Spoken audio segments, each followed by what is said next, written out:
എപ്പോഴും കാണാനല്ല. മാർക്കറ്റിൽ ചെന്ന പല കച്ചവടം നടത്തണം, അവർക്ക് ജീവിക്കണമെങ്കിൽ നമ്പറുകൾ വേണം അല്ലേ. ഇപ്പൊ കമ്പ്യൂട്ടർ യുഗമാണ്. കമ്പ്യൂട്ടർ എന്ന് പറഞ്ഞ ഒരു സ്പീഡപ്പാ. നമ്മൾ എത്രയും എങ്ങനെയാ ആൻസർ ചോദിക്കുന്നു അതിനേക്കാൾ സ്പീഡിൽ ഉത്തരം പറയുന്ന കമ്പ്യൂട്ടറിന് ചോദിക്കുമ്പോഴേ ഉദാഹരണം പറഞ്ഞതാ. അപ്പൊ എന്റെ ഇതിലേക്ക് കിടക്കാം. മാർക്കറ്റിൽ രാവിലെ എല്ലാ ദിവസം ഒരാൾ നിൽക്കണം.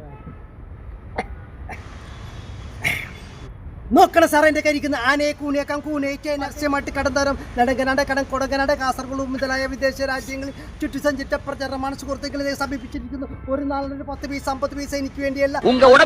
പ്ലാസ്റ്റിക് മാറി വളവതற்கு சுத்தமான மயிலெண்ணெய் தேவை. மயிலெண்ணெய் இது மயிலெண்ணெய். അല്ലാഹുവിന് വേണ്ടി, ശ്രീനാരായണ ഗുരുവിന് വേണ്ടി, യേശു ക്രിസ്തു വേണ്ടി ഇത് ഞാൻ പറയുമ്പോൾ നിങ്ങൾ വിചാരിക്കും നുണിയാണ്, കളിയാണ്, പൊളിയാണ്. നിങ്ങൾ 8 വയസ്സിലെ കുട്ടി നട്ടാപ്പൾക്ക് നെട്ടുകൊണ്ട് പൊട്ടിക്കറിഞ്ഞാൽ നിങ്ങൾക്ക് എന്ത് സാധിക്കും സാർ? നോക്കണം സാർ, നോക്കണം സാർ, നോക്കണം സാർ. എന്റെ ഒരു കഴിവ് പോലും